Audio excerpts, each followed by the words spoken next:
learned a lesson in the last week about how we as humans have a difficult time changing and acknowledging that there are differences even.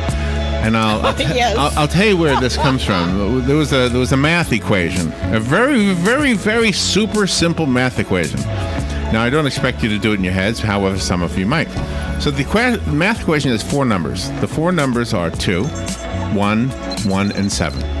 Now, what the equation says without parentheses is 2 plus 1 times 7. Yes. So now, there's some people who will say, well, that's 28. And there are other people who will say that's 10. And the argument is amazing because everybody's saying, no, this is the way you do it. This is the order of operations. No, I didn't learn the order of operations. Nobody was taught the order of operations. Well, yes, they were. And yes, and other people weren't. So there's two groups of people disagreeing with this. And I find it fascinating because you probably learned how to do this in like third grade, okay? Or fourth grade. So whatever you learn when you're younger is what you believe. And I know I don't want to challenge anybody's religion, but it does explain why we are so adamant that our religion is the correct one, right? Yes. It does explain that. How do you change somebody? Are we even changeable? I went to a hypnotist, for therapy, but I mean, it was an entertainment thing. It was a theater across the street at the college, in fact. Yeah. And the hypnotist was there, and at the end of his spiel, he was saying, the most amazing miracle in your life is if you're willing to change your mind, I guess was his thing. So we have on the phone Stuart Ablon, J. Stuart Ablon. He's the director of Think Kids, Rethinking Challenging Kids in the Department of Psychiatry at the Massachusetts General Hospital. And he's written a book that'll make you think and make you wonder if you are changeable. We can all wonder if our neighbor is changeable, right? Or people in another country, but how changeable are we? How collaborative problem solving changes lives at home, at school, and at work. Maybe collaborative is the key word in all of that. J. Stuart Ablon. Robin said I could call you Stuart. Good morning, Stuart. Good morning. Thank you very much for having me. You're welcome. This is a fascinating study. Thank you for talking to us about this. Are you in Massachusetts right now? I am. I'm in rainy Boston, Massachusetts as we speak. Oh, wow. So does this book come from observations on your own part about our less than willingness, I guess, I don't even know how to ask the question, to change? Yeah, well, except I would edit a little bit, and I would say it's what I've learned is it's not about being less than willing. It's about being able or not to change. And the good news is we all actually are able to change if we understand what gets in the way of us changing. And, I liked how you started because you were talking about how things we learn when we're young stick around. And I call that conventional wisdom. And we have thought the same things about why people behave in certain ways for generations, even though we actually now know those things are wrong. And that's what I've learned over the last 25 years that I'm sharing in this book. Oh, my gosh. And how do we identify which things are wrong and which things need to be changed? Well, the good news is we actually have 50 years of research in the neurosciences that has shown us beyond the shadow of a doubt that when people behave in ways that we're not so wild about, it's not because they lack the will to behave well. It's actually because they lack the skills to behave well. That behavior is all determined by skill, and people who struggle with their behavior struggle with certain skills. And the skills I'm talking about here are things like flexibility and frustration tolerance and problem-solving skills. And that's a huge shift in mindset because most of the time we think people behave poorly on purpose. Yeah. I have an example. I hope you can use this to give me some feedback. Let's say a man and a woman get married, okay, and they have a dog. Now, the man, when he grew up, his father always hit that dog to teach him what was right and what's wrong. The woman, on the other hand, in her family, everything about training the dog had everything to do with love. It had nothing to do with hitting. So now the two of them are disagreeing how to raise the dog, right? Or how to train the dog. Right. Absolutely, one should change, I think, and I'm favoring the wife over the husband in my little fake thing here, but but I don't know. I mean, is that the kind of thing we need to look at and be changeable with? Well, what I would say is, you know what? Believe it or not, I imagine both people will need to change a little bit here because they each have very different styles, and there's a reason they have different styles. See, we like to say when there's a problem, if you have a problem with somebody else, you really only have three options for how to handle that problem, and that's true with a dog as well, by the way. And we call these things your three plans. You've got what we call Plan A, which is where you're going to try to make the person do what you want them to do, or the dog for that matter. Plan B, where you're going to try to solve a problem together with the person. And Plan C, where you're going to say, you know what, let's do it their way this time. It's not that important to me. We're going to solve the problem the way they want it solved. And the reality is that the little description you have with the dog there, you've got the husband wanting to do Plan A, tough love to make the dog do what he wants. And you've got the wife probably using what I would call Plan C, which is being sort of more loving, but perhaps in the husband's eyes, more permissive. Right. And what they're missing is something in the middle, which is, all right, the husband's got a reason he's trying to impose his will on this dog, and the wife's got a reason why she wants to handle it with love and affection. How can we try to accomplish both of those agendas at the same time? The only way we do that is if we bring people together, and we call that Plan B, collaborating to solve a problem. Oh, my God. And you take what you just said and apply it to the Israelis and the Palestinians, to the Koreans and the North Koreans and South. You know, just take that and apply it to any big thing. Congress, the partisan divide in Congress could benefit from that very thinking right there. Well, you're right, and that the Plan B actually is pretty simple. I mean, it's got three simple steps to it. And when people hear it, by the way, they're going to think, gosh, this sounds too simple and a little Pollyanna-ish. But the reality is we've shown that using this approach in literally the toughest of settings with the toughest of challenging behavior, you can achieve pretty remarkable results. So there's no reason to believe it can't be helpful in all the kinds of places you're describing as well, and certainly within our own homes and schools and workplaces. Well, people have to be willing to listen, because I know when I was growing up, sometimes there were people debating, within the family about a certain topic, and then all of a sudden one person would get loud, the other person would get a little louder, and it would go back and forth like that until they weren't listening to each other, because they thought, well, the louder they got, the more right they were, so they're the ones that should be right. Yeah, well, and one of the problems is that we forget that the best way to make someone be willing to listen to you is to start by being willing to listen to them.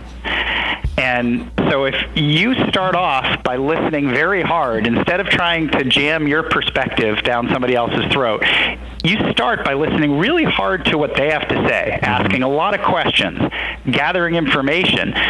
What we found is that person is going to be much more likely then, after you've done that, to listen to your point of view as well. As long as you don't suggest, well, here's the solution, but you say, here's my point of view, they're going to be much more likely to listen. And then you've got two sets of concerns on the table, and that is a beautiful lead-in to good problem solving.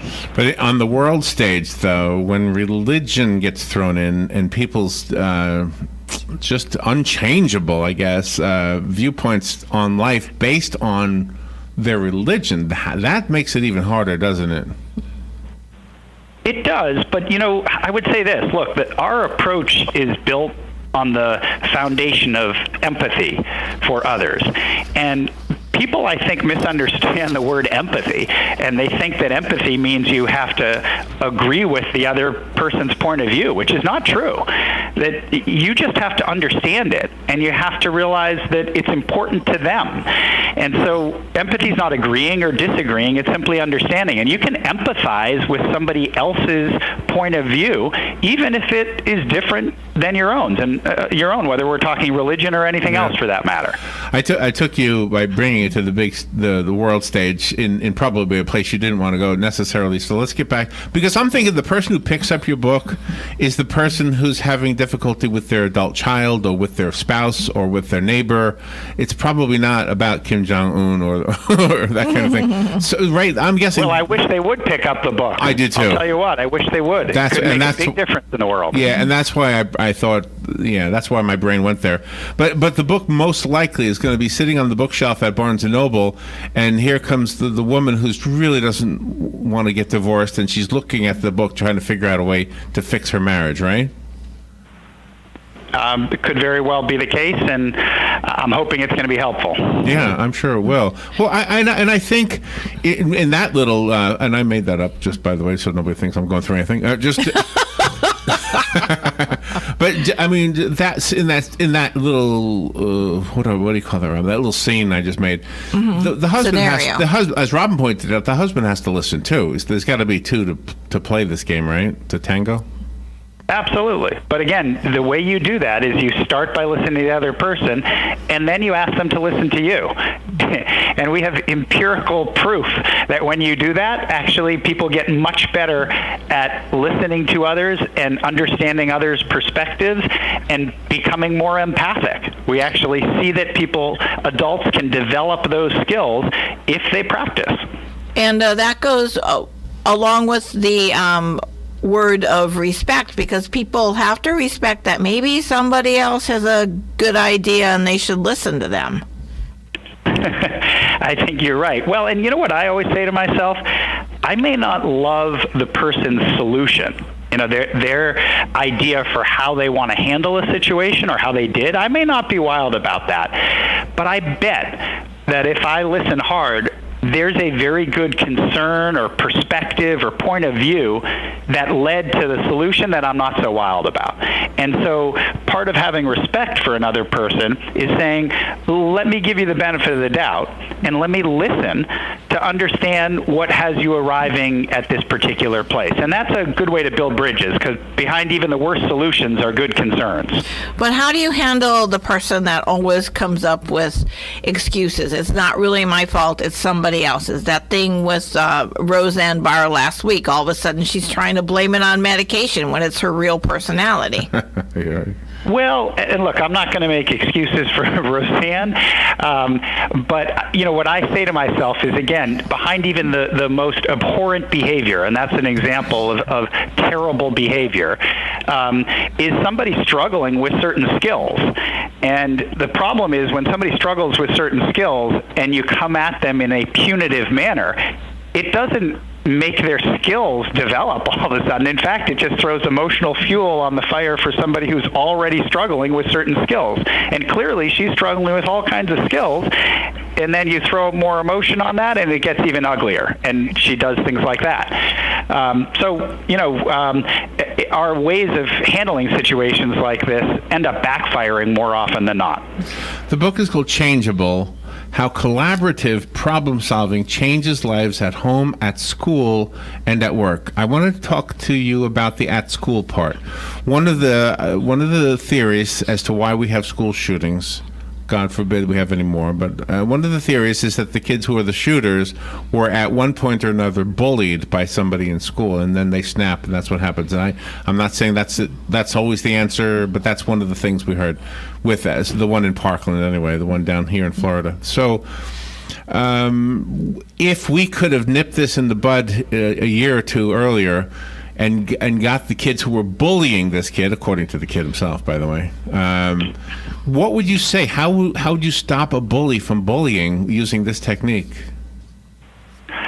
Well, I have a little bit of an unpopular view with bullies, but it's supported by science, and that is that I think bullies do well if they can, which is to say that I actually don't think bullies are enjoying bullying. I think they're struggling with the skills to get their needs met in a better way. And so I think it's all about understanding why challenging behavior occurs. And, when you look at these terrible incidents in our schools, most of the time these are kids who have displayed their challenging behavior at school, and we've used traditional school discipline in the form of detentions and suspensions and expulsions to try to solve the problem, and it doesn't, because that's not the problem. Suspensions, detentions, expulsions don't help kids build skills. And people think, that's how you keep our schools safe. Actually, it's not. Traditional school discipline makes our schools less safe. This has been well documented by all kinds of research. Well, I'm not a psychiatrist, but I love what you just said because it rings true. That's the woman with the dog, by the way. That's that's in my little yeah. I think what you're saying is absolutely true. I hope they're listening to you. I mean, that is hopefully a great message. Do you see this being adhered to? Is it happening up in Massachusetts? Oh, it's happening all over the world. I mean, we work with, if we're talking schools, we work with schools all over North America and beyond, but this has also been shown to be effective, again, in prisons, in treatment facilities, psychiatric hospitals, you name it. And schools, I think, afford a tremendous opportunity, because schools, you've got a whole bunch of caring, empathic educators who are getting trained in how to handle challenging behavior, and kids spend most of their waking hours during the day growing up at school. So there's a great opportunity, but we've got to shift away from traditional disciplinary strategies that they just don't work when they're applied to the kids who need them the most. But people do have to retain their objectivity for this, because once the emotions come in, then things start to get out of control, and the people that are very emotional have to learn how to put that on the back burner and be objective about this so the person can be helped. Well, you're right. I mean, you're talking about skills that we psychologists call emotion regulation skills, which are a fancy way of saying, can you keep yourself calm when you get upset? And the reality is all of us are much dumber upset than we are when we're not upset. We lose a whole bunch of IQ points when we get upset, and then we do all kinds of dumb things that make matters worse. So it is first and foremost about keeping people calm, and that's why I say the most important piece of our work is remembering the philosophy behind our work, which is that it's skill, not will, that determines behavior. And that allows you to be in a more empathic place without reacting with emotion. I'm wondering if somebody in your position has to be creative with each individual patient, because everybody's different. I mean, is there one pill, not a real pill, but I mean, is there one strategy that works with everybody? Well, so no, you have to have completely different solutions with each person, and each person brings their own sort of set of skills and skill struggles to the mix. But there is an overriding process that you can use, and frankly, I've been using it with every family I've worked with in our clinic here, and I've been teaching it to hundreds of thousands of people for 25 years now. It's the same structure, same process. You can replicate that again and again, but it's not a technique. It's not something you can do to someone. It's a process you create with someone, and you never know exactly where it's going to go, because it depends on who that person is and what their perspective is and what their point of view is. But it is something you can replicate. How do you help the people want to help themselves instead of taking an easy way out, saying woe is me and turning to alcoholism or drugs?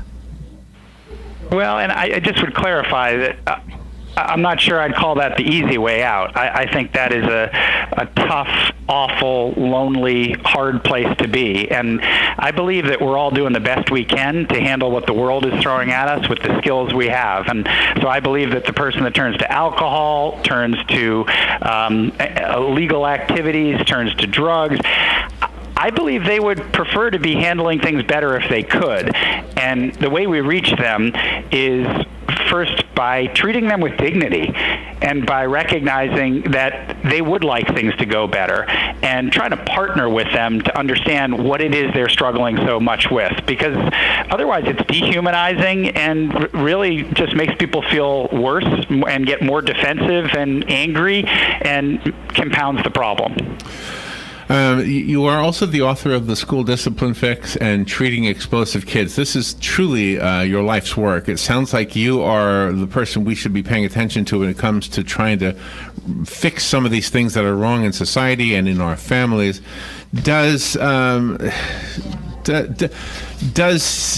Is there, maybe ask it this way, is there a way to teach parents how to raise their children so from day one they're putting them in the right direction? Because I can imagine that the guy with the dog, for example, if he's going to raise his kids the way he raises his dog, it's going to be horrible for the kids. Yeah, absolutely. There is a way to parent and to teach kids right from the get-go. And the reality is, look, most parenting and teaching, unfortunately, teaches kids that when there's a problem, the bigger, stronger person is going to decide how this goes. And it doesn't matter what your concern or perspective is. The person that got the power is going to win. It's might makes right.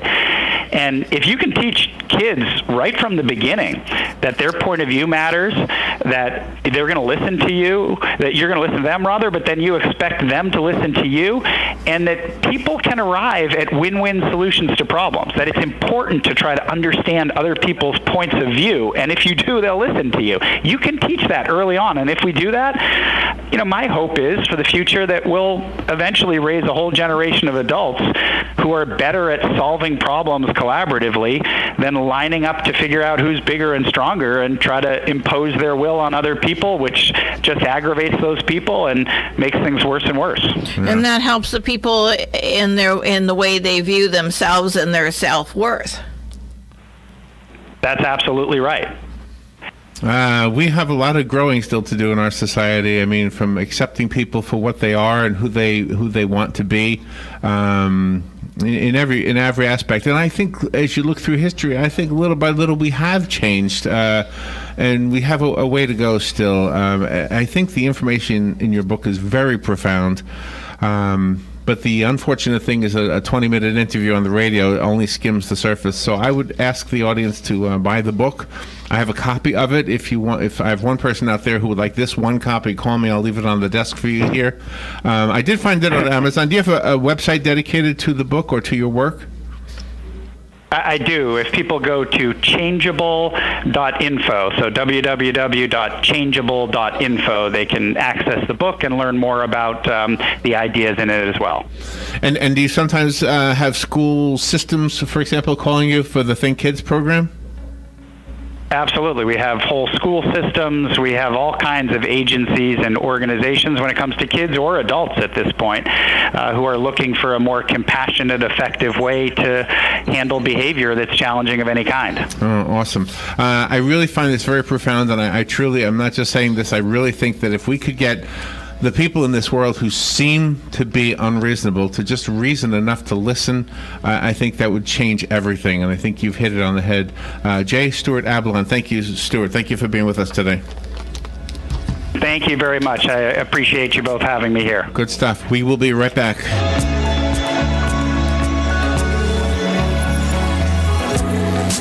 Broadcasting from the Paddock Mall Studios, this is WOCA, Ocala, Gainesville, The Villages, 1370 AM, 96.3 FM, The Source.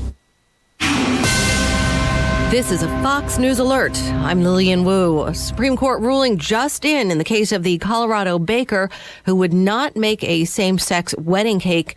The Supreme Court ruling 7-2 in favor of the baker, saying he's not violating Colorado's anti-discrimination law. Ahead of a planned summit with North Korea, word of a shakeup. Various sources today are confirming that North Korean leader Kim Jong-un has replaced his defense chief, his chief of the general staff of the Army, as well as the director of the Army's powerful political bureau. That all with folks more loyal to him, less conservative, and a bit younger, although they're all still in their 60s or so. It is thought there has been some grumbling in the ranks over plans by Kim to meet with President Trump and commit to some form of denuclearization. Fox's Greg Palcott. Fox News, we report, you decide. When posting on most job sites, you get candidates. I'm the sales director. I'm the sales director you're looking for. But when you post on Indeed.com, you get the candidates just right for you. I'm a sales director with an MBA, over 10 years experience, who's also fluent in Japanese. With Indeed, you can add screener questions for a less time-consuming route to your short list of qualified candidates. Arigato. Hiring's better when you've got your short list. Save time on hiring when you post a job on Indeed. Get started today at Indeed.com/hire. Dad, what are you doing? Cramming for college. I'm the one going to college. Yeah, but we need to figure out how we're going to pay for it all. Discover Student Loans. Discover does student loans? Yeah, they're one of the top student loan lenders in the country. It takes 15 minutes or less to apply, and there are no fees for the life of the loan. Best of all, I can earn cash rewards if I get good grades. Really? Yeah, we still have time to apply and get a great rate. So I can just chill. College kids still say that, right? No one says that, Dad. Really? Yeah. Visit discoverstudentloans.com to apply today. Limitations apply.